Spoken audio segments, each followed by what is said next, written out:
She got a letter from the school. Her youngest brought it home, handed it to her with that face kids make when they know it's not good news. She took it and said thanks. Told him she'd look at it after dinner. She never looked at it. She couldn't. She couldn't read, like, at all. Not the letter, not the newspaper, not a text message, not even her own full name when someone wrote it out. Her name was Gloria Watkins, 30 years old, 2 boys, 3 cleaning jobs. And the secret she'd been keeping since she was a little girl. She couldn't read, not one word. Okay, I need you to actually think about that for a second. Because we here can't read and we just move on. But picture your actual day tomorrow. Now take away reading. You can't read the label on the Tylenol bottle when your kid's sick at 2 a.m. You're just going by the color of the box and hoping you grab the right one. You can't fill out a job application without someone helping. And if you ask for help, now somebody knows. You can't read a text message, can't read a bill, can't read the note from your kid's teacher, can't even read the lease for your own apartment. You just sign where someone points and hope for the best. Every single day, you're faking it.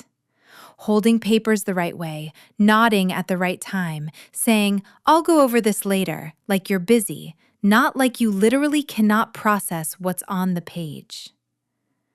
She did that for 30 years. Nobody ever figured it out. And she raised a genius. I'll tell you how. She grew up in Mississippi, one of 11 kids. Her mom picked cotton and cleaned houses. Dad was gone before she could remember. Didn't make some big dramatic exit, just kind of wasn't there anymore one day, and nobody really explained it. Her mom pulled her out of school at 9, not because she got in trouble or anything. Her mom just needed another pair of hands working. There was a lady across town who needed help with laundry, and Gloria was big enough to carry a basket, so that was that. End of school, 3rd grade. She could write her first name in big block letters, and she knew what a stop sign said and which bathroom door said women. That was pretty much it. At 14, her mom set her up to marry a guy named Harold. He was 26, he had a job at a lumber yard, and he was willing to take her. That was the whole list of qualifications. They got married, moved up to Milwaukee because Harold's cousin got him some warehouse work. Gloria cleaned houses. She had Marcus at 16, Nathan at 18. Harold was okay for a while. Then he wasn't. Started disappearing for days at a time. She found out he owed money to people. Then she found out there was another woman. He left when Gloria was 24. Didn't even leave a note, which was almost funny when you think about it because she couldn't have read it anyway. So, there she was. 2 little boys, bills she couldn't read, and this thing she was carrying around that she'd never told anyone. She just kept going. That's all she could do. She cleaned houses, 3 different families Monday through Saturday, big, nice places on the east side of town, the kind of houses with extra rooms nobody uses and yards that look like someone drew them. She'd get to the first house by 6 a.m, scrub the kitchen, mop everything, do the bathrooms, fold laundry, then the next house, then the next. 3 nights a week, she also cleaned a dentist's office after it closed, vacuuming, wiping down the exam chairs, taking out the trash.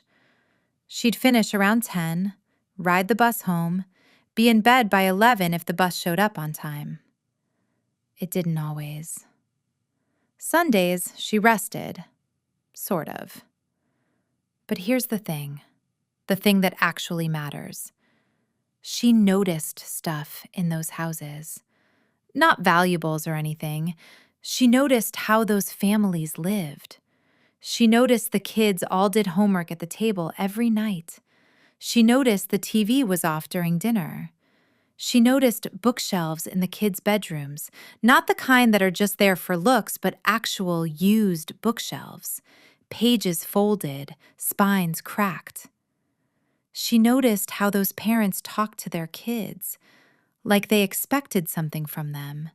Not in a mean way, just they expected more, and the kids knew it.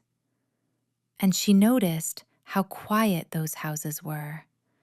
Not dead quiet, thinking quiet, working quiet. She couldn't have put all of this into words back then. She just soaked it in, remembered it. Her memory was really good, probably because she had to rely on it for everything. When you can't write stuff down, your brain does the filing for you. She took all of that home with her every night, and she sat with it. Marcus was 10, Nathan was 8, and they were doing terrible in school. Not like a little behind, actually terrible. Marcus was getting D's. Nathan was dead last in his class. His teacher, Mrs. Kirkland, talked about him using words like underperforming and not meeting benchmarks, which is really just a fancy way of saying she'd already written him off. The other kids called Nathan slow. He came home one day and told Gloria, real matter of fact, no drama, "I'm the dumbest kid in my class." Gloria was at the stove. She stopped stirring. "Who told you that?" "Everybody." She looked at him, 8 years old, skinny, holding his backpack with one strap like the thing weighed more than he did. He wasn't being dramatic. He wasn't looking for a hug. He just believed it. Like it was just a fact about him, same as his height or his birthday. "Well," she said, "everybody don't know what I know." He didn't ask what she meant, just went to the table and did his homework. It took him 40 minutes. Most of the answers were wrong. She watched him the whole time. That night, after the boys were in bed, she sat at the kitchen table alone. She thought about the houses she cleaned, the bookshelves, the quiet, the homework tables. She thought about Mrs. Kirkland's voice, that polite, careful voice people use when they've already given up on your kid but don't want to say it out loud. She thought about Harold's mother, who called every month to remind her that a woman raising boys alone was asking for trouble. She thought about the school counselor who was already talking about realistic expectations for Marcus. Special programs, vocational stuff, lower the bar. She thought about what she had. No degree, no money beyond the cleaning jobs, no husband, no ability to read the textbooks sitting in her son's backpacks. And she thought about what was different in those houses she cleaned. It wasn't really the money. Money helped, sure, but the actual thing was different. It was simpler than money. It was expectation. Those families just expected their kids to read, expected them to do well, expected them to go somewhere. And the kids felt it. It was in the rules, in the layout of the house, in how things worked.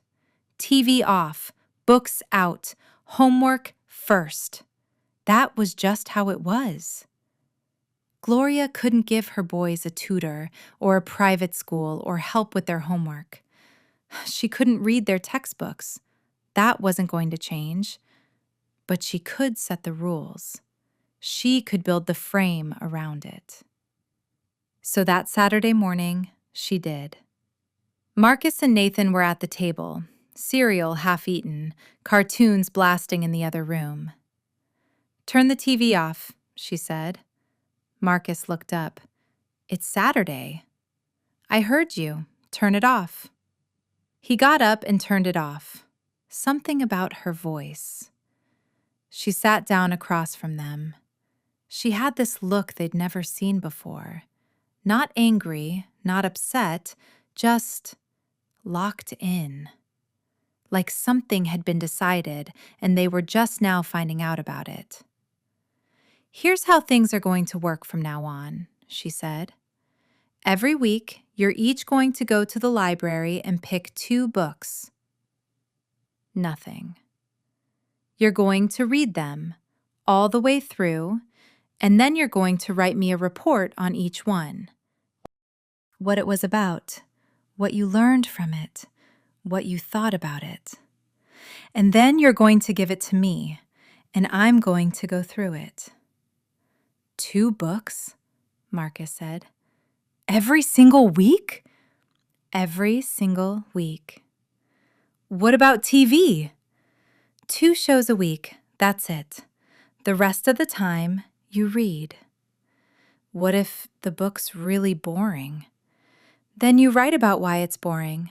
I still want the report. Marcus shoved his chair back. This is so dumb. Maybe, she said.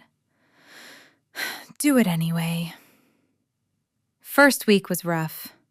Marcus picked the thinnest book in the whole library.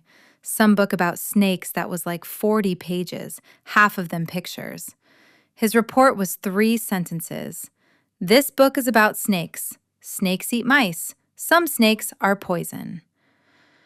He handed it to Gloria like he was turning in a parking ticket. Nathan picked a book about weather. 4 sentences. Rain comes from clouds. Thunder is loud. I do not like storms. The end. Gloria took both reports after dinner that night. And this is the part that gets me every time. She picked up Marcus's report. She held it with both hands. She looked at it.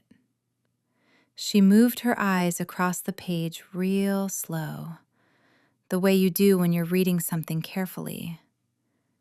She tilted her head a little like one part caught her attention. She could not read a single word on that page.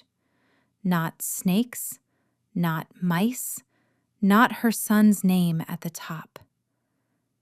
It was just shapes to her. She was looking at marks on paper the same way you'd look at wallpaper. She was holding something her kid wrote, and she had absolutely no clue what any of it said. She picked up a pen. She put a check mark at the top. Then Nathan's report. Same thing. Looked at it real carefully. Paused in the middle like something was interesting. Nodded a little. Then she made a little mark in the margin. Just a squiggle. Didn't mean anything. But it looked like she was leaving a note. A comment. Like teachers do. Next morning, she handed them both back with breakfast. Good start, she said. More detail next time. They had no idea. None. I know what you're thinking. She was lying to her kids. She was faking the whole thing. Yeah, she was. But here's where I need you to look at it from where she was standing. She couldn't teach them. That just wasn't an option. She couldn't sit down and explain long division, couldn't help with a book report, couldn't read to them before bed, couldn't check their homework. Every single thing that needed reading was off the table for her, permanently. But she could do other stuff. She could turn the TV off. She could walk them to the library every Saturday. She could sit them at a table. She could make them write something. Actual written work that proved they'd read the book and thought about it. She could make them hand it in. And she could check it, or at least look like she was checking it. And that gave the whole thing weight, made it feel official, made it feel like it counted. That check mark wasn't a lie. It wasn't a trick. It was her way of saying, what you do matters. I'm watching. I care. Keep going. She just couldn't say it with words on a page. So she said it with a check mark. Week 2, the reports got a little longer. Not a lot. Marcus wrote 5 sentences. Nathan wrote 6 and drew a tornado at the bottom, which wasn't part of the deal, but he was 8 and had just read about tornadoes, so squiggle. Better. Week 3, Nathan wrote a whole page. It was about dinosaurs. He got really into it. You could tell because his handwriting got bigger and messier as it went, which is what happens when a kid's hand can't keep up with their brain. He told Gloria at dinner that a T-Rex had arms so short it couldn't even scratch its own head. For real? She said. It's in the book! Like the book was the final word on everything. Okay then. Week 4, Marcus read something about space. He told her that some of the stars we see at night are already dead. The light takes so long to get to us that by the time we see it, the star exploded like 1,000,000 years ago. We're basically looking at ghosts. Gloria put her fork down. Already dead? Yeah, like the star is gone, but the light is still coming. It's like looking at the past. She thought about that for a second. Huh, she said. That's something. He looked real pleased with himself. Something was starting to happen. 3 months in, the whole house felt different. The TV was basically always off now. Not because Gloria had to enforce it, just because nobody cared about it anymore. Library books were everywhere. Kitchen counter, couch cushions, stacked by the beds, one always sitting open on the table where Marcus left it when he went to get a snack. Nathan had started reading ahead in his school books. Not because she told him to, but because once you get a kid reading for real, they kind of just keep going on their own. It picks up speed. At school, stuff started changing. Nathan went from the bottom of his class to the middle in about 4 months. Then he kept going. In science one day, the teacher asked about rock types: igneous, sedimentary, metamorphic, and Nathan's hand went up before anybody else's. Not because he'd studied the lesson, because he read a book about rocks back in week 1, that 4-sentence report. Turns out, some of it stuck. His teacher looked at him like she was noticing him for the first time. Marcus pulled his grades up from D's to C's to B's. His English teacher told Gloria at a parent conference that Marcus had written the best essay in the class, something about the civil rights movement. Gloria nodded, said she was proud. Very nice. She walked to the bus stop and sat on the bench for a while. She couldn't have read that essay either. Let me tell you about the performance, though, because it was something. Every night, didn't matter how late she got home, didn't matter how tired she was, didn't matter if her whole body ached from scrubbing floors all day, she sat at the kitchen table and went through the reports. She wore reading glasses. She didn't need reading glasses. She bought them at the dollar store for $3 because she'd watched the women in the houses she cleaned, and that's what they did. They put on glasses. They held the paper a little bit away. They moved their eyes left to right, nice and steady. They made little sounds. Okay. Like they were thinking about what they were reading. Gloria copied all of it. She actually practiced when nobody was home. She'd stand in front of the bathroom mirror holding a newspaper, moving her eyes across it, nodding, frowning a little like she disagreed with something. She got really good at it. So when the boys handed in their reports, she had the whole thing down. She'd sit, put the glasses on, hold the paper at the right distance, look it over real careful, pause at one spot, nod, sometimes make a face like she had a thought about something, a little mark in the margin, then the check mark, then good, or more detail next time, or this one's better than last week. She kept her comments general on purpose. She couldn't point to specific things because she didn't know what specific things said, so she stayed broad. I can tell you rushed this one. More effort next time. Stuff like that. The boys never questioned it. Not once. Not in 10 years. I think the reason they never questioned it is because she was so consistent. Every single night, same routine, same focus, same seriousness. She treated their reports like they were important documents. She gave the whole thing weight. And when a kid grows up with that, with someone who always checks, always shows up, always treats your work like it matters, that kid starts walking different. He raises his hand in class. He reads a little more. He stops believing the people who called him slow. The world didn't make it easy, obviously. When Nathan was 12, the school counselor, lady named Mrs. Palmer, pulled Gloria in for a meeting. She told her, real gently, that Nathan should think about going the vocational route. Trade school, maybe auto repair, something like that.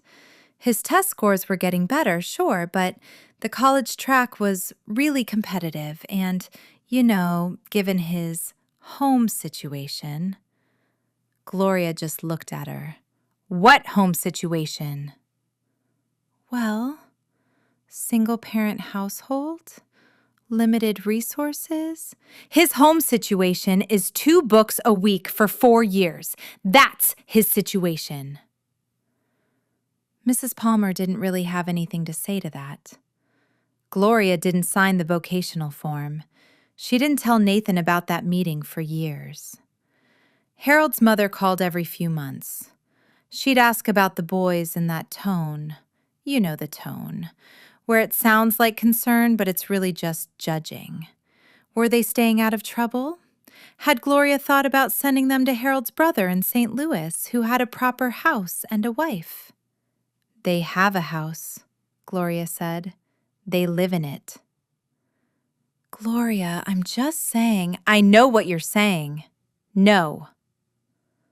The neighbors watched her leave at 5:30 every morning and come home at 10:30 every night. 3 jobs, 6 days a week, 5 hours of sleep if she was lucky. And every single night, she sat at that table and checked the reports. She never missed a night. Not one. Marcus graduated high school with honors. First person in their whole family to go to a 4-year university. Engineering. Got a scholarship. Graduated. Got a good job. Built a solid life. Gloria went to the ceremony. She sat there in a dress she'd found at Goodwill and fixed up herself. Watched her son walk across the stage, clapped, smiled, did not cry. When he found her after and gave her a hug, she said, "I always knew." And she had. Or she'd decided to know, which I think might be the same thing. Nathan, though, Nathan was different. He didn't just catch up, he blew past everybody. Top of his class in high school. His biology teacher told him he had a gift. Not just a good memory, but the ability to look at something complicated and see how the pieces fit together. Nathan said he wanted to be a doctor. Gloria didn't even blink, just nodded. Then go be a doctor. You don't think that's a lot? She looked at him. You've been reading 2 books a week since you were 8. over 1,000 books. Medical school is just more of the same. He got into Northwestern, pre-med, then med school at the University of Michigan.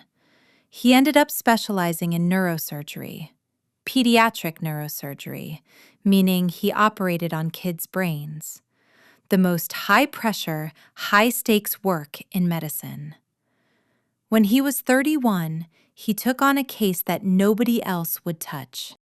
A 6-year-old girl with a tumor in a part of her brain so dangerous that 3 teams of surgeons had already told her parents no. Too risky. Nothing we can do. Take her home. Nathan looked at the scans for 2 weeks straight, built a model of the tumor, put together a team of 30 specialists, planned the whole thing down to the millimeter. Surgery took 14 hours. The girl woke up. She could move. She could talk. She asked for her mom. It was all over the news. Gloria saw the clips. She couldn't read the headlines, but she saw her son on TV in the surgical cap talking to reporters, and she saw the little girl sitting up in her hospital bed, waving. Somebody at church read her the article. The words miracle and impossible came up. Gloria sat there with her hands in her lap. I knew he would, she said. Okay, so here's the part.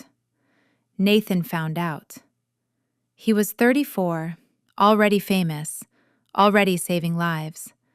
He went home to Milwaukee for Christmas. After dinner, him and Marcus were at the kitchen table, the same one. Gloria still had it. Just talking about growing up. Swapping stories the way grown-ups do when they've gotten far enough away from their childhood to laugh about it. Marcus goes, "Remember the book reports?" Nathan smiled. Oh my God, 2 books a week. I thought she was trying to ruin our lives. Same. And the check marks. Yeah, that's all she'd say, just the check mark, and then good or more detail. Nathan looked over at Gloria, who was in the kitchen putting food into containers. Ma, he called, did you actually read all those reports? She kept packing food. Ma! She stopped. Put the lid on the container, slowly. She didn't turn around right away. No, she said. Marcus laughed. I knew it. You probably just skimmed them. She turned around. I didn't skim them. She stopped for a second. I couldn't read them. The room went dead quiet. I can't read, baby, she said. I never could. I left school in 3rd grade. I can write my name, and that's about as far as it goes. Nathan just stared at her. What? Every report you boys gave me, every single one, all those years. I couldn't read any of it, not a word. I held it, and I looked at it like I was reading, and I put a check mark. Nobody said anything. Because I needed you to think somebody was checking, she said. I needed you to believe it mattered. She looked at both of them. And it did. So, Nathan says he sat at that table, and for the first time in his life, he actually understood what his mother had done. She built the whole thing. The rules, the structure, the accountability, all of it.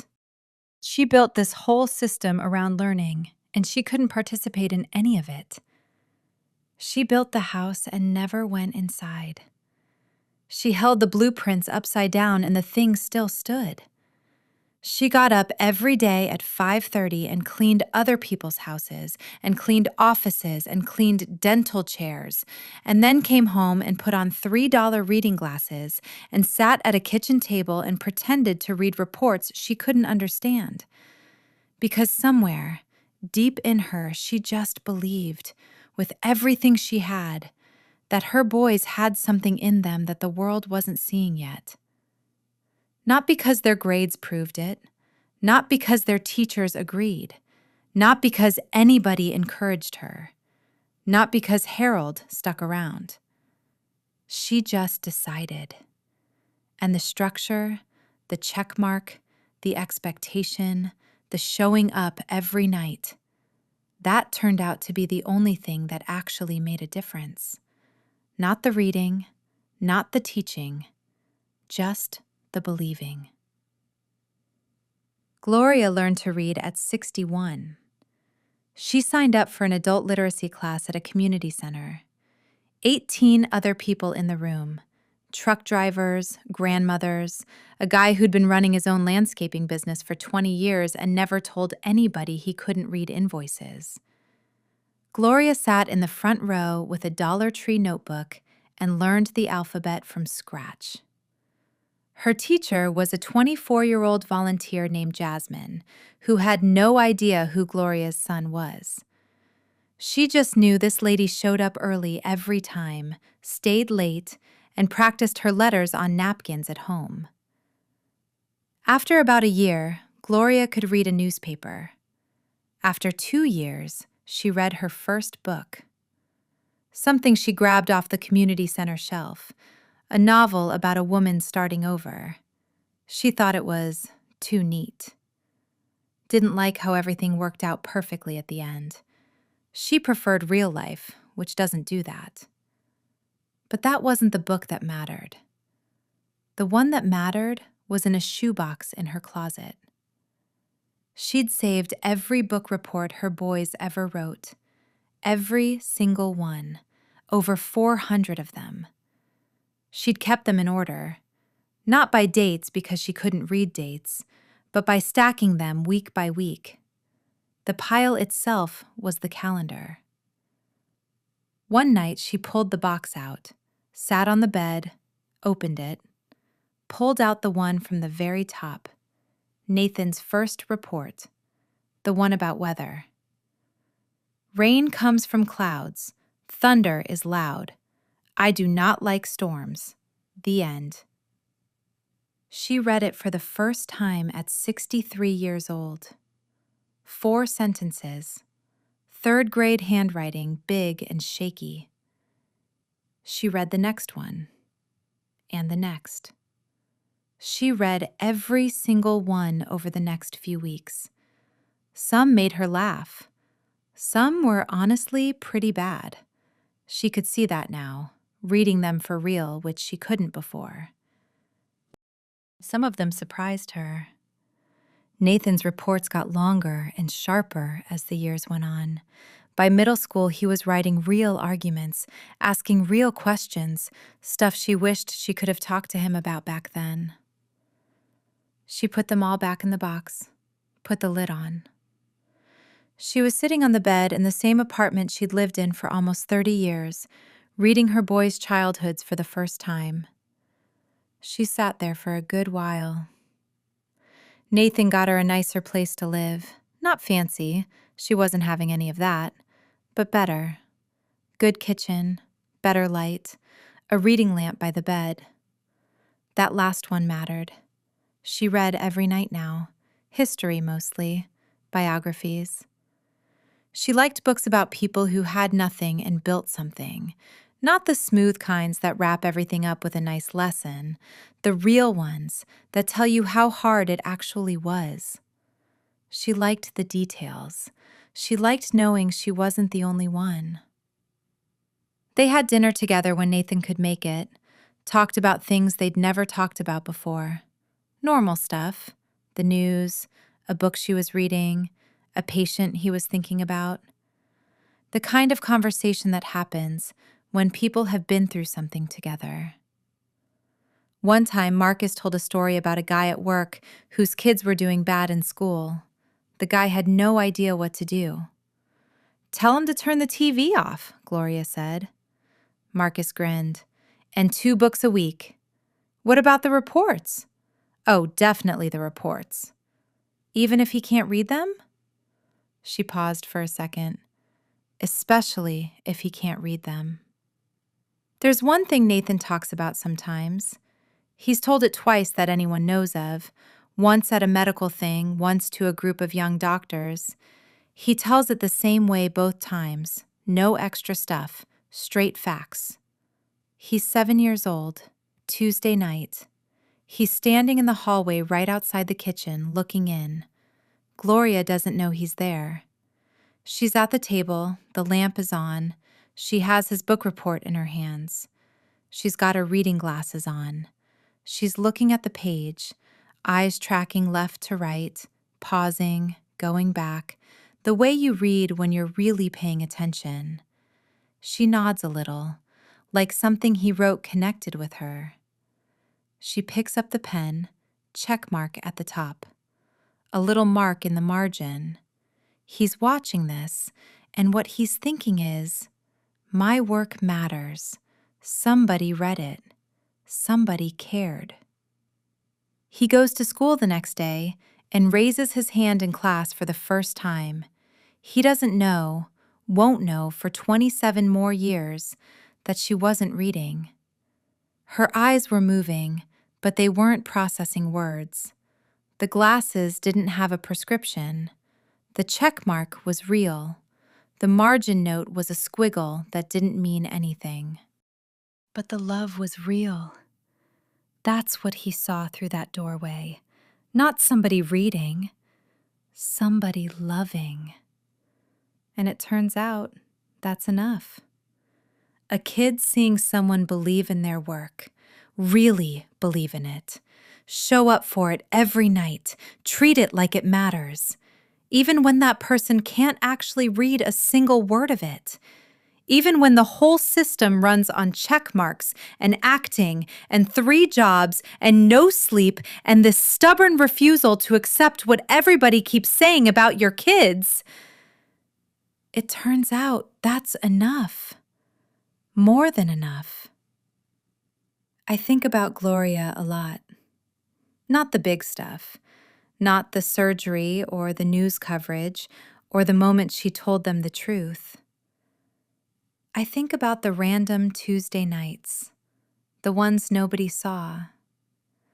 She gets home at 10:30 from the dental office, 3rd job. Her back is killing her. Her hands smell like cleaning supplies. The boys are asleep. She puts on the kettle, sits down at the table.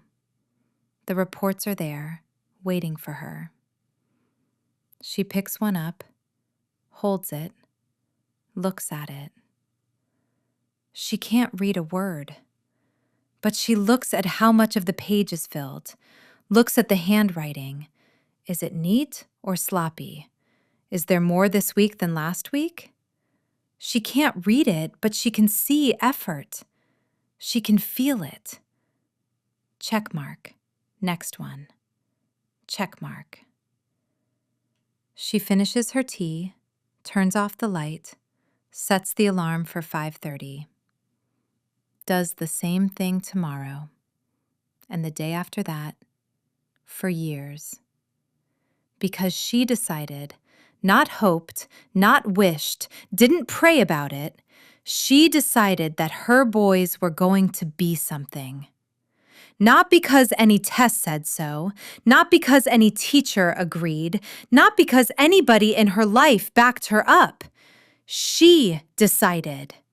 With a pen and a check mark and 5 hours of sleep and 3 jobs and $3 glasses and this belief that wouldn't quit no matter what, that the 2 kids sitting at her kitchen table had everything in them they needed. And they did. Nathan spoke at some big medical event last year. Room full of hundreds of surgeons and researchers, people with more degrees than Gloria had years of school. He talked about precision and preparation and what it means to hold a kid's life in your hands.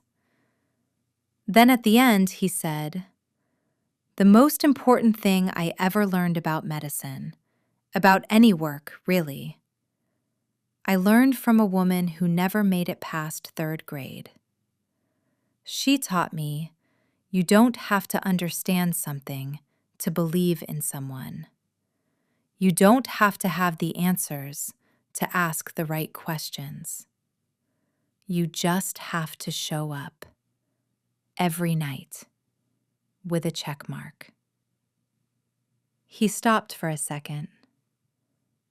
My mother couldn't read my book reports.